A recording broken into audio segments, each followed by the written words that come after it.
Mesdames, Mesdemoiselles, Messieurs, bonjour. Aujourd'hui, nous allons parler, pour cette présentation, d'une erreur fatale sur la durée de la grossesse dans le Coran. Et nous allons vous montrer comment des apologistes musulmans sont à l'œuvre pour monter un mensonge en sortant le message coranique concernant la durée de grossesse de son contexte. Ceci bien entendu pour couvrir cette erreur fatale du Coran. Pas de bol pour eux, leur tentative de mensonge condamne aussi fortement le Coran que l'erreur arithmétique du Coran sur la durée de grossesse. L'erreur fatale du Coran découle de l'association de trois versets suivants. Premier verset. Et les mères qui veulent donner un allaitement complet allaiteront leur bébé 2 ans complets. Coran chapitre 2 verset 233. Explication de ce premier verset. Ce premier verset recommande et parle d'un allaitement qui doit durer 24 mois après l'enfantement du bébé. 24 mois, c'est-à-dire 2 ans. Deuxième verset, nous lisons. Nous avons commandé à l'homme la bienfaisance envers ses pères et mères, sa mère l'a porté, subissant pour lui peine sur peine. Son sevrage a lieu à 2 ans. Sois reconnaissant envers moi, ainsi qu'envers tes parents, vers moi est la destination. Coran, chapitre 31, verset 14. Explication de ce deuxième verset. Ce deuxième verset recommande et demande de sevrer le bébé à 2 ans après son enfantement. Ce deuxième verset reprend le premier verset et justifie l'idée de l'allaitement du bébé pendant 24 mois du premier verset, qui correspond à 2 ans du deuxième verset. Bien. Troisième verset. Nous lisons. Et nous avons enjoint à l'homme de la bonté envers ses pères et mères. Sa mère l'a péniblement porté et on a péniblement accouché, et sa gestation et sevrage durant 30 mois. Puis quand il a atteint ses pleines forces et atteint 40 ans d'âge, il dit « Ô Seigneur, inspire-moi pour que je rende grâce aux bienfaits dont tu m'as comblé, ainsi qu'à mes pères et mères, et pour que je fasse une bonne œuvre que tu agrées. Et fais que ma postérité soit de moralité saine. Je me réponds à toi et je suis du nombre des soumis. » Coran, chapitre 46, verset 15. Explication de ce troisième verset. Ce troisième verset fait un total arithmétique de la gestation d'un enfant et de l'allaitement d'un enfant. Après avoir fait ce total arithmétique, le Coran donne indirectement la réponse de 30 mois. En fait, c'est une réponse que nous trouvons par le calcul, à partir des données des versets du Coran, les 3 versets que nous venons de lire. Nous allons relire la partie du verset qui parle de la gestation d'un enfant et de l'allaitement de l'enfant. Nous lisons. Et nous avons enjoint à l'homme de la bonté envers ses pères et mères, sa mère l'a péniblement porté et on a péniblement accouché, et sa gestation et sevrage durant 30 mois. Écoutez bien, et sa gestation et sevrage durant 30 mois. Coran chapitre 46, verset 15. Nous allons faire un calcul arithmétique tout simple, que voici. Si la période de gestation et la période de l'allaitement dure 30 mois, et si l'on retranche les 24 mois de l'allaitement, on trouve une période de gestation de 6 mois au lieu de 9 mois. 9 mois étant la période de gestation souvent utilisée par les humains depuis des millénaires d'années. Bien, c'est-à-dire 30 mois de gestation et d'allaitement, moins les 24 mois correspondant à l'allaitement de 2 ans des premiers et deuxièmes exemples précédents, ce qui nous donne 6 mois de gestation. Qu'est-ce qui est curieux dans cette prescription coranique? On trouve par le calcul une période de gestation de 6 mois au lieu de 9 mois, ce qui est une erreur fatale du Coran. Bien que les gestations de 6 mois existent, ceci demeure quand même une erreur. La période de 9 mois est la période connue depuis des millénaires d'années par l'homme.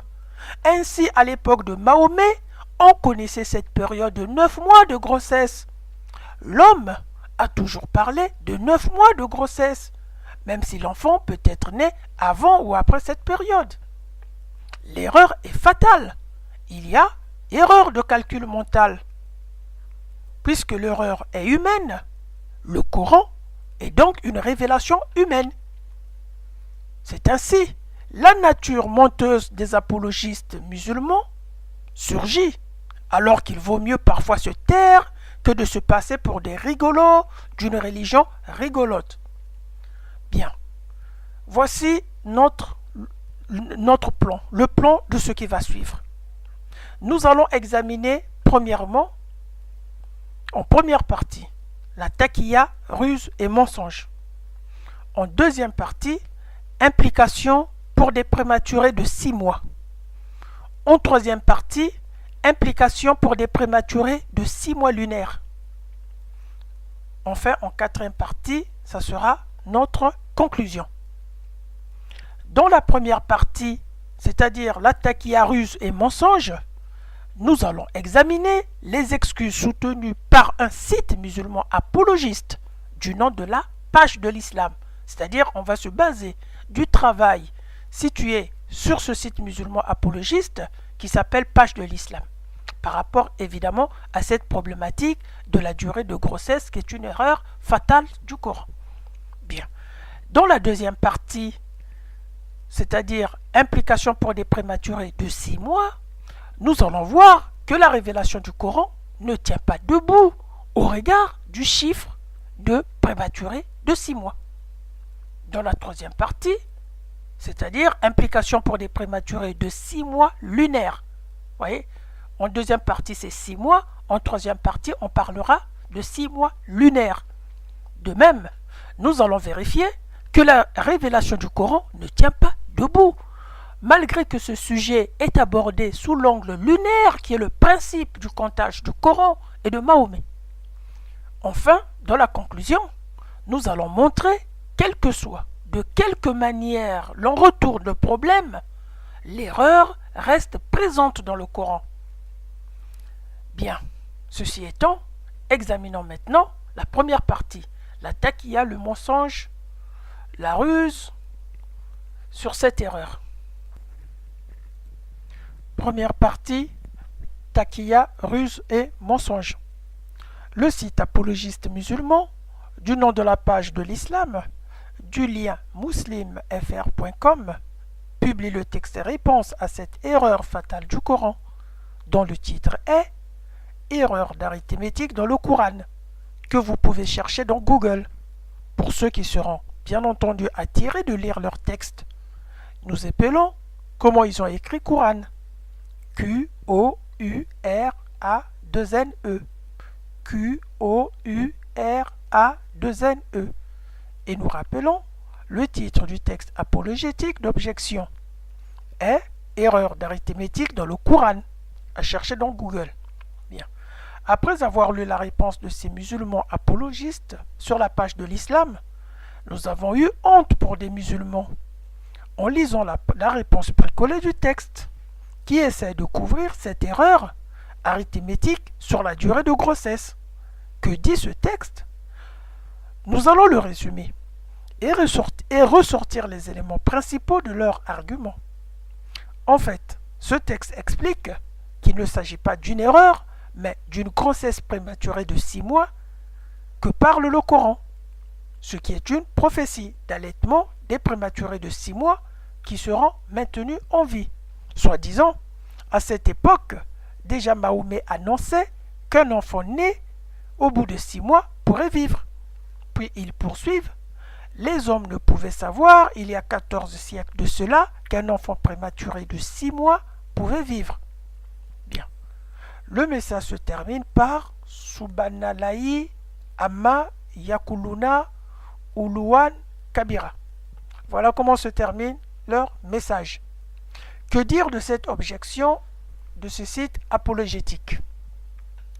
Mesdames, Mesdemoiselles, Messieurs, les musulmans sont tellement menteurs qu'ils ont sorti le message du Coran qui décrit la prescription divine d'allaitement de son contexte. En effet, ils ont transformé l'allaitement d'un bébé né d'une grossesse de 6 mois en une prophétie de l'allaitement futur des bébés enfantés après 6 mois de grossesse. Ils parlent de prophétie, car à l'époque, ils le savent, tous les bébés nés d'un accouchement de 6 mois de grossesse ne vivaient pas. On sait que c'est à partir du XXe siècle, avec le développement de la médecine, que ces bébés peuvent depuis vivre. Bien.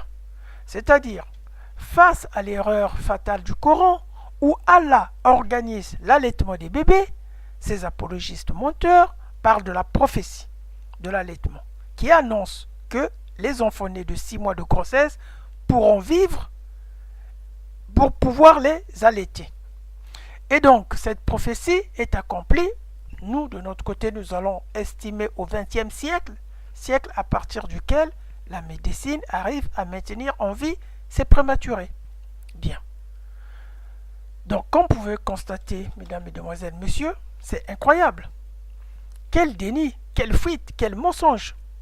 Une fois le Coran présente du mensonge scientifique, de l'erreur scientifique ou toute autre erreur, voilà des apologistes qui montrent qu'il s'agit d'une prophétie d'allaitement des prématurés de 6 mois. Autrement dit, par la taqiya, ils passent de la prescription réglementaire de l'allaitement des bébés de 6 mois, qui est une erreur du Coran, puisque ces enfants mourraient, en une prophétie d'allaitement qui n'est pas dans le contexte du message coranique. Pour bien comprendre la dérive malheureuse de ces apologistes musulmans, la lamentable supercherie de ces apologistes musulmans qui parlent de la prophétie de l'allaitement, lisons les exégèses d'Ibn Kathir et d'Ibn Abbas. Les deux exégètes vont les contredire. Lisons, on vous rappelle que Ibn Kathir est l'un des plus grands exégètes respectés de Zakir Nek. Et puis Ibn Abbas est un salaf qui a connu Mahomet. Lisons le tafsir d'Ibn Kathir. On commence par le tafsir d'Ibn Kathir. Le tafsir d'Ibn Kathir informe que pour l'expression « sa mère l'a péniblement porté et en a péniblement accouché » et sa gestation et sevrage durant 30 mois. Du Coran, chapitre 46, verset 15. Ibn Kathir dit, Allah veut dire par là, que la femme endure les fatigues de la grossesse et de l'allaitement pendant 30 mois. Bien. Lorsqu'on lit Ibn Kathir sur ce tafsir qui veut simplement dire explication des versets du Coran, sur le tafsir de ce verset, il s'agit bien de la prescription réglementaire de la femme enceinte jusqu'à l'allaitement de l'enfant. Il ne s'agit nullement d'une prophétie qui va se réaliser. Vous voyez? Bon, nous avons signalé ultérieurement que la période de 9 mois est la période connue depuis des millénaires d'années par l'homme. Ainsi, à l'époque de Mahomet, on connaissait cette période de 9 mois de grossesse. L'homme a toujours parlé de 9 mois de grossesse, même si l'enfant peut être né avant ou après cette période. Et nous avons une preuve que les Arabes connaissaient effectivement cette période de 9 mois. Et cette preuve, nous l'avons à partir d'Ibn Abbas. Lisons le tafsir d'Ibn Abbas. Ibn Abbas est un salaf qui a connu Mahomet. Ayant pris en compte que le calcul que donne le Coran de 6 mois, en fait le calcul qui découle des versets du Coran qui est de 6 mois et non pas de 9 mois usuellement exprimé, Ibn Abbas trouve la solution pour la grossesse normale de 9 mois et non de 6 mois. Ibn Abbas ne parle pas de 6 mois en disant ceci. Si la femme accouche après 9 mois de grossesse, l'allaitement de 21 mois suffit à l'enfant.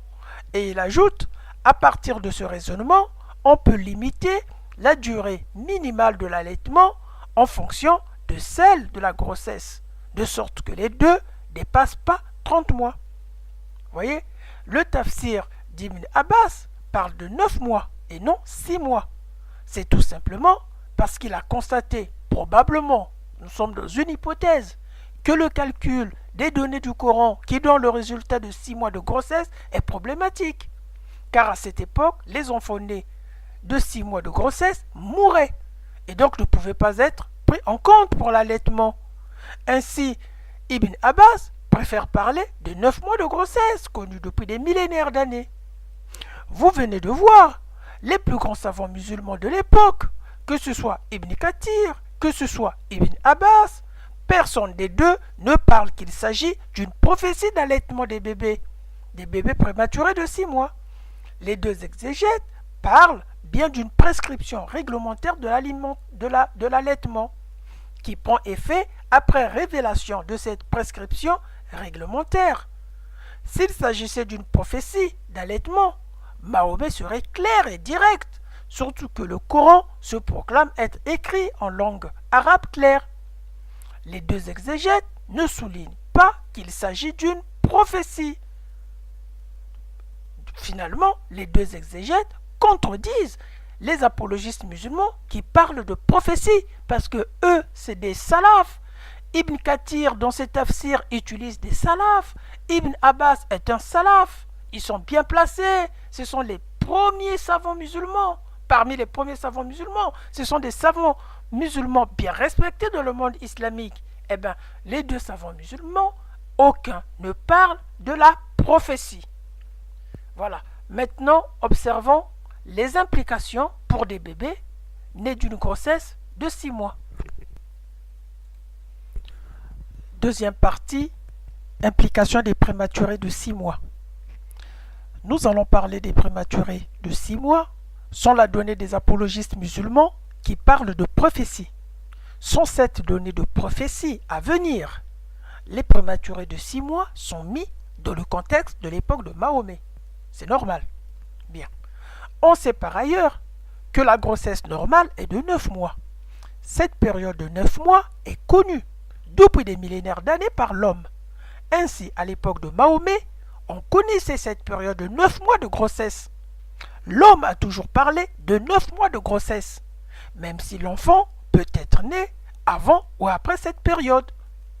Par conséquent, le résultat de 6 mois trouvé à partir du Coran pour désigner un prématuré de 6 mois n'a aucun sens, surtout à l'époque de Mahomet et dans un climat désertique très chaud comme celui de l'Arabie. Allah parlerait-il d'un accouchement prématuré de 6 mois ou voulait-il parler d'un accouchement normal de 9 mois puis a commis une erreur dans ces versets du Coran dont le calcul qui découle est de 6 mois? Il s'agit bien d'une erreur. Nous allons voir que la thèse de l'accouchement prématuré des 6 mois du Coran est une erreur fatale du Coran sur la durée de grossesse. Et nous allons montrer que cette thèse ne tient pas debout. Pourquoi? On va le voir tout de suite. Tout de suite. Il faut savoir qu'à l'époque de Mahomet, les prématurés de 6 mois ne pouvaient pas être maintenus en vie. Ils mouraient. Nous répétons, ils mouraient plus tard. Donc il n'y avait pas le temps de les allaiter. Et voici l'erreur fatale du Coran. De quel prématuré de 6 mois dont veut parler le Coran à allaiter? De quel prématuré? Les bébés qui mouraient? Allaiter des bébés cadavres? Les 6 mois sont bien une erreur fatale. Aujourd'hui, grâce à la science, les prématurés peuvent être maintenus en vie. Pour cela, des opérations suivantes sont régulièrement effectuées. 1. L'enfant respire correctement. Grâce à quoi? Grâce au respirateur, grâce au masque nasal, grâce aux lunettes délivrant de l'oxygène. L'enfant est nourri comment? L'enfant est nourri par perfusion, puis par sonde. Et l'enfant a besoin d'une température constante. Et la température constante de l'enfant est maintenue constante grâce à l'éprouvette, puisque l'enfant est hébergé dans une éprouvette, etc., etc. Conséquence, si Allah avait prévu l'allaitement futur des prématurés de 6 mois, alors il s'est complètement trompé dans ses révélations. Il s'est complètement trompé. Allah a complètement fait une erreur de calcul dans ses révélations. Car les prématurés de 6 mois ne peuvent pas être allaités, ni à l'époque de Mahomet, d'autant plus qu'il mourait directement, ni à l'époque moderne que nous vivons, où ces prématurés peuvent vivre. Car à notre époque, Ils ne sont pas allaités. Ils sont nourris dans les éprouvettes grâce aux perfusions et aux sondes. Vous voyez, dans tous les cas, Allah a fait une erreur de calcul sur la durée de grossesse, concernant bien entendu l'allaitement. Maintenant, observons les implications pour des bébés de 6 mois lunaires. Tout à l'heure, on a vu les implications pour des bébés de 6 mois. 6 mois grégoriens. Quand on ne précise pas, c'est grégorien. Maintenant, nous allons voir les implications pour des bébés de 6 mois lunaires à notre époque moderne et voir si on peut les allaiter. Troisième partie, implications pour des prématurés de 6 mois lunaires. Nous allons parler des prématurés de 6 mois avec la donnée des apologistes musulmans qui parlent de prophéties à venir. Les prématurés de 6 mois doivent être mis dans ce cas dans le contexte de notre époque où ces prématurés ont commencé à vivre pour répondre, bien entendu, à la prophétie. Mesdames, mesdemoiselles, messieurs, nous allons faire tomber à l'eau cette explication des musulmans qui parlent de prophétie, qui par le mensonge, la ruse, ont voulu transformer la prescription réglementaire de l'allaitement en une prophétie des prématurés de 6 mois qui prédit la possibilité à ces prématurés de vivre, à en croire ces apologistes musulmans actuels qui veulent s'échapper de la réalité de l'erreur du Coran. Et vous allez le voir, l'erreur du Coran va les rattraper. Si au XXIe siècle, nous comptons en temps grégorien, les arabo-musulmans de l'époque de Mahomet et le Coran comptent en temps lunaire. C'est pourquoi on parle de mois lunaire, on parle de calendrier lunaire. C'est ainsi que vous remarquerez que la période de Ramadan varie dans le calendrier grégorien. Or, une année lunaire contient 355 jours, tandis qu'avec le calendrier grégorien que nous utilisons actuellement, une année contient 365 jours. Ce qui veut dire que les 2 ans de sevrage du Coran sont inférieurs aux 2 ans du calendrier grégorien. Les 6 mois de grossesse qui découlent du calcul des 3 versets du Coran sont inférieurs aux 6 mois du calendrier grégorien. Donc, par rapport au calendrier grégorien, les 6 mois du Coran sont en fait 5 mois en moyenne du calendrier grégorien. Sachant que la science actuelle utilise le calendrier grégorien, la période à partir de laquelle sont basées les conclusions scientifiques. Conséquence, si Allah avait prophétisé l'allaitement futur des bébés de 6 mois, alors il s'est complètement trompé. Car le calcul de 6 mois lunaires ne donne pas 6 mois grégoriens, mais plutôt 5 mois grégoriens en moyenne. Et la médecine moderne n'arrive pas à donner la vie aux prématurés de cet âge-là. Vous voyez? Par ailleurs, si les prématurés de 6 mois ne peuvent pas être allaités, les prématurés de 5 mois, naturellement, ne peuvent pas non plus être allaités. Vous voyez? Peu importe de quelle manière qu'on retourne cette problématique, qu'on transforme la prescription de l'allaitement en prophétie ou pas, que le prématuré soit considéré à notre époque moderne où la médecine est avancée, ou à l'époque de Mahomet, il y a dans tous les cas, dans toutes les tournures, il y a impossibilité d'allaiter l'enfant. Par conséquent, l'erreur demeure entière dans le Coran.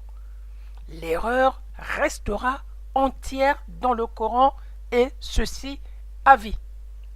Bien, nous allons maintenant conclure cette présentation. Quatrième partie, conclusion. D'une part, le Coran fait une erreur arithmétique fatale sur 2 points. Premier point, il est courant depuis des millénaires d'années de parler d'une grossesse de 9 mois et non d'une grossesse de 6 mois qui ressort du calcul des 3 versets du Coran. Deuxième point, les bébés prématurés de 6 mois ne pouvaient pas être allaités à l'époque de Mahomet, puisqu'ils mouraient plus tard après la naissance. La prescription réglementaire de l'allaitement, telle qu'elle est dans le Coran, contient une erreur. D'autre part, si l'on suit la malhonnêteté de ceux des apologistes musulmans qui parlent de la prophétie de l'allaitement des bébés prématurés de 6 mois, qui ont commencé à être maintenus en vie au XXe siècle, eh bien, sur la base de cette allégation, les apologistes musulmans commettent deux erreurs. Première erreur, les prématurés de 6 mois ne peuvent pas être allaités. Ils sont nourris grâce aux perfusions et aux sondes. Deuxième erreur, 6 mois lunaires donnent moins de 6 mois grégoriens, c'est-à-dire en moyenne 5 mois grégoriens. À cet âge-là, le bébé ne peut pas être maintenu en vie. Bien, lorsque le Coran parle de l'allaitement des enfants nés à 6 mois de grossesse, s'agit-il des cadavres d'enfants à allaiter? C'est impossible. Et même à notre époque, où ces prématurés peuvent vivre, ils ne peuvent pas être allaités, mais nourris par perfusion et par sonde. En tout cas, l'erreur est bien présente dans le Coran. Et c'est marrant de voir les musulmans tenter de justifier piteusement cette grossière erreur jusqu'à utiliser la taqiyya. Mais ils doivent se respecter. L'homme doit être respectable. À chaque fois que le musulman lise ces versets, il lise des erreurs, il lise de la fausseté, il lise du mensonge. Alors, deux questions. Comment se fait-il que Allah ne sache pas combien dure une grossesse, alors que depuis des millénaires d'années, les hommes ont toujours parlé de 9 mois, jusqu'à même à l'époque de Mahomet? Sinon, si Allah sait qu'une grossesse dure 9 mois, alors il s'est trompé dans son calcul mental. Or, Dieu ne se trompe pas dans ses calculs. Finalement, le Coran a fait une erreur de calcul mental. Selon le principe que l'erreur est humaine et non divine, on déduit directement que le Coran est une œuvre humaine. Et ces erreurs sont des erreurs d'œuvre humaine. Parler de l'allaitement de prématurés de 6 mois est une honte pour l'islam et une insulte à l'histoire et à la science. Fin de cette présentation. Un mot de la fin, mesdames, mesdemoiselles, messieurs. Nous avons vu tout au long de cette présentation l'exemple flagrant d'une erreur du Coran sur la durée de grossesse en rapport, bien entendu, avec l'allaitement. Ceci, quelle que soit la manière à laquelle ce problème est soutenu. L'erreur reste entière. Commettre une erreur sur une notion connue de tous prouve que cette erreur de calcul mental vient des humains, des êtres humains qui ont créé l'islam. Ainsi, nous allons vous présenter une courte vidéo qui vous explique comment des êtres humains, notamment des Arabes, ont créé l'islam sur la base du paganisme de la Mecque existant qu'ils ont détruit et ont mis leur travail sur le dos du Dieu d'Abraham. Regardons la vidéo et on se retrouve tout de suite. Mahomet, après avoir plagié la Bible et autres textes religieux, ce seigneur de guerre érigea les fondements du Coran et de sa nouvelle religion, qu'il voulait monothéiste. Il remplaça le nom d'Ilah par celui d'Allah. Il détruisit aussi toute référence concernant les idoles, les déesses, les statues, même celles du dieu Hubal, afin d'effacer l'origine païenne de la Mecque polythéiste. Suite à ce changement brusque et critiqué par certains, Mahomet ne conservera que la pierre noire, la Kaaba et le symbole du croissant de lune, afin d'établir une paix durable avec les différents membres de la tribu des Kouraïch et ceux des clans mécois qui s'y opposaient. Ensuite, il déclara qu'il n'y avait pas d'autre dieu qu'Allah et que Mahomet est son messager. Tous ceux opposés à réciter ce message, la Shahada, étaient exécutés ou persécutés. Voilà la véritable origine de l'islam. Mesdames, Mesdemoiselles, Messieurs, Espérons que ce sujet vous a servi à comprendre une erreur aussi banale qu'un élève de la classe de 6e ne peut commettre. Mais cette erreur se trouve malheureusement incluse de façon fatale dans le Coran. À la prochaine, bye bye, soyez dans la protection du Christ notre Seigneur, que sa paix soit avec vous. Amen.